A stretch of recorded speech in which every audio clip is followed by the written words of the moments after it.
2024ರ ಸಾಲಿನ ರಾಜ್ಯ ಪಠ್ಯಕ್ರಮದ ವಿರುದ್ಧ ವೀರಶೈವ ಮಠಾಧೀಶರು ಅಸಮಾಧಾನವನ್ನು ವ್ಯಕ್ತಪಡಿಸಿದ್ದಾರೆ.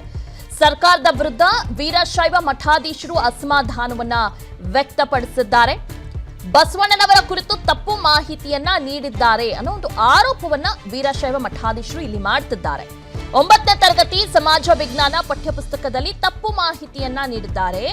ಲೋಪ ಸರಿಪಡಿಸುವಂತೆ ಮುಖ್ಯಮಂತ್ರಿ ಸಿದ್ದರಾಮಯ್ಯಗೆ ಪತ್ರವನ್ನ ಕೂಡ ಬರೆದಿದ್ದಾರೆ. ಅಖಿಲ ಭಾರತ ವೀರಶೈವ ಶಿವಾಚಾರ್ಯರ ಸಂಸ್ಥೆಯಿಂದ ಈ ಒಂದು ಪತ್ರವನ್ನ ಬರೆದಿದ್ದಾರೆ. 9ನೇ ತರಗತಿ ಪಠ್ಯದಲ್ಲಿ ವೀರಶೈವ ಎಂಬ ಪದವನ್ನೇ ಕೈಬಿಡಲಾಗಿದೆ.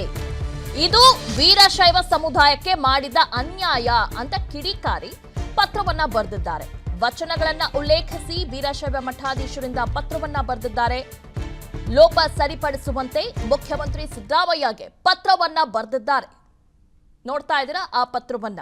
9ನೇ ತರಗತಿ ಸಮಾಜ ವಿಜ್ಞಾನ ಪಠ್ಯಪುಸ್ತಕದಲ್ಲಿ ಈ ರೀತಿಯಾದಂಥ ಒಂದು ತಪ್ಪು ಮಾಹಿತಿಯನ್ನ ನೀಡಿದ್ದಾರೆ. ಬಸವಣ್ಣನವರ ಕುರಿತು ತಪ್ಪು ಮಾಹಿತಿಯನ್ನ ನೀಡಿದ್ದಾರೆ ಅನ್ನೋ ಒಂದು ಆರೋಪವನ್ನ ಮಾಡಿ ಇದೀಗ ಮುಖ್ಯಮಂತ್ರಿ ಸಿದ್ದರಾಮಯ್ಯನವರಿಗೆ ವೀರಶೈವ ಮಠಾಧೀಶರು ಪತ್ರವನ್ನ ಬರೆದಿದ್ದಾರೆ. ಇದು ವೀರಶೈವ ಸಮುದಾಯಕ್ಕೆ ಮಾಡಿದ ಅನ್ಯಾಯ ಅಂತ ಕಿಡಿಕಾರಿದ್ದಾರೆ ಕೂಡ. ವಚನಗಳನ್ನ ಉಲ್ಲೇಖಿಸಿ ವೀರಶೈವ ಮಠಾಧೀಶರು ಪತ್ರವನ್ನ ಬರೆದಿದ್ದಾರೆ. ಅಖಿಲ ಭಾರತ ವೀರಶೈವ ಶಿವಾಚಾರ್ಯರ ಸಂಸ್ಥೆಯವರು ಈ ಒಂದು ಪತ್ರವನ್ನ ಬರೆದಿದ್ದಾರೆ. ಓಕೆ, ಎಲ್ಲದ್ರ ಬಗ್ಗೆ ಡೀಟೇಲ್ಸ್ ಅನ್ನ ನೀಡ್ತಾರೆ ನಮ್ಮ ಪ್ರತಿನಿಧಿ ಲಕ್ಷ್ಮೀ ನರಸಿಂಹ. ಈಗ ಪತ್ರವನ್ನ ಬರೆದಿದ್ದಾರೆ, ಆಯ್ತು. ಈಗ ಮುಂದೆ ಏನಾದ್ರೂ ಅದನ್ನ ಕರೆಕ್ಷನ್ ಮಾಡ್ತಾರಾ ಏನು ಅಂತ? ದಿವ್ಯ, ಏನು ಈಗಾಗಲೇ ಕೂಡ ಶಾಲಾ ಪಠ್ಯಪುಸ್ತಕ ವಿಚಾರವಾಗಿ ಸಾಕಷ್ಟು ಗೊಂದಲಗಳು ಆಗಿಂದಾಗೆ ಏರ್ಪಡ್ತಾ ಇರ್ತದೆ, ಸಾಕಷ್ಟು ವಿವಾದಕ್ಕೆ ಕೂಡ ಕಾರಣ ಆಗ್ತದೆ. ಈಗ ಮುಂದುವರಿದ ಭಾಗವಾಗಿ ಏನು ರಾಜ್ಯ ಪಠ್ಯಕ್ರಮದ 9ನೇ ತರಗತಿಯ ಸಮಾಜ ವಿಜ್ಞಾನ ಪಠ್ಯಪುಸ್ತಕದಲ್ಲಿ ಏನು ಬಸವಣ್ಣನವರ ವಿಚಾರಕ್ಕೆ ಸಂಬಂಧಪಟ್ಟ ಒಂದು ಸಿಲೆಬಸ್ ನಲ್ಲಿ ಸಾಕಷ್ಟು ತಪ್ಪುಗಳಿದೆ ಅಂತಕ್ಕಂಥ ಒಂದು ಅಸಮಾಧಾನವನ್ನ ವೀರಶೈವ ಸಮುದಾಯದ ಮಠಾಧೀಶರ ಒಂದು ಒಕ್ಕೂಟ ಈಗ ಅಸಮಾಧಾನ ವ್ಯಕ್ತಪಡಿಸಬೇಕು. ಅದಲ್ಲದೆ ಸಿಎಂ ಸಿದ್ದರಾಮಯ್ಯರು ಕೂಡ ಸುದೀರ್ಘವಾಗಿ ಈ ವಿಚಾರವಾಗಿ ಪತ್ರವನ್ನ ಬರೆದಿದ್ದಾರೆ. ಆ ಒಂದು ವಚನಗಳನ್ನ ಉಲ್ಲೇಖಿಸಿ ಏನೆಲ್ಲ ತಪ್ಪಾಗಿದೆ ಅನ್ನೋದನ್ನ ಸುದೀರ್ಘವಾಗಿ ಸರ್ಕಾರದ ಗಮನಕ್ಕೆ ತರೋದಕ್ಕೆ ಪ್ರಯತ್ನ ಮಾಡಿದೆ. ಅದರಲ್ಲಿ ಬಹುಮುಖ್ಯವಾಗಿ ಏನು ಪಠ್ಯಪುಸ್ತಕದಲ್ಲಿ ಬಸವಣ್ಣರ ವಿಚಾರವನ್ನ ಪ್ರಸ್ತಾಪ ಮಾಡಬೇಕಾದ್ರೆ ಲಿಂಗಾಯತ ವೀರಶೈವವನ್ನ ಉಲ್ಲೇಖ ಮಾಡೋದು ಬಿಟ್ಟು ವೀರಶೈವ ಅನ್ನತಕ್ಕಂಥ ಪದವನ್ನೇ ಕೈಬಿಟ್ಟಿರೋದು ಅಪರಾಧ. ಇದನ್ನ ಯಾವುದೇ ಕಾರಣಕ್ಕೂ ಸಮುದಾಯ ಸಹಿಸೋದಿಲ್ಲ ಅಂತಕ್ಕಂಥ ಮಾತನ್ನು ಕೂಡ ಹೇಳಿದ್ದಾರೆ.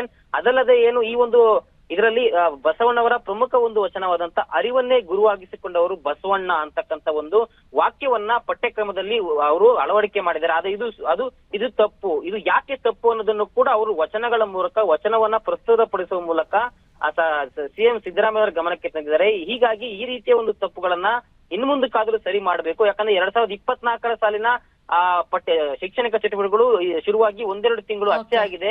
ಸೊ ಹೀಗಾಗಿ ಇಮಿಡಿಯೇಟ್ ಆಗಿ ಇದನ್ನ ಸರಿ ಮಾಡ್ಕೊಳ್ಳೇಬೇಕು ಅಂತಕ್ಕಂಥ ಒಂದು ಪತ್ರದ ಮೂಲಕ ಮನವಿಯನ್ನ ಮಾಡಿರುವಂತದ್ದು ದಿವ್ಯಾ ಸರ್ಕಾರಕ್ಕೆ. ಓಕೆ, ಧನ್ಯವಾದಗಳು ತಮ್ಮೆಲ್ಲ ಮಾಹಿತಿಗಾಗಿ ಲಕ್ಷ್ಮೀ ನರಸಿಂಹ. ಅನುಕ್ಷಣದ ಸುದ್ದಿಗಳಿಗಾಗಿ ವಿಸ್ತಾರ ನ್ಯೂಸ್ ಯೂಟ್ಯೂಬ್ ಚಾನೆಲ್ ಸಬ್ಸ್ಕ್ರೈಬ್ ಮಾಡಿ. ಹೊಸ ಸುದ್ದಿಗಳ ನೋಟಿಫಿಕೇಶನ್ಗಾಗಿ ಬೆಲ್ ಐಕಾನ್ ಕ್ಲಿಕ್ ಮಾಡಿ. ಲೇಟೆಸ್ಟ್ ಅಪ್ಡೇಟ್ಸ್ಗಾಗಿ www.vistaranews.com ವೆಬ್ಸೈಟ್ಗೆ ವಿಸಿಟ್ ಮಾಡಿ. ಅಂಗೈಯಲ್ಲೇ ಜಗತ್ತಿನ ಸುದ್ದಿ ತಿಳಿಯಲು ವಿಸ್ತಾರ ನ್ಯೂಸ್ ಕನ್ನಡ ಆಪ್ ಡೌನ್ಲೋಡ್ ಮಾಡಿ.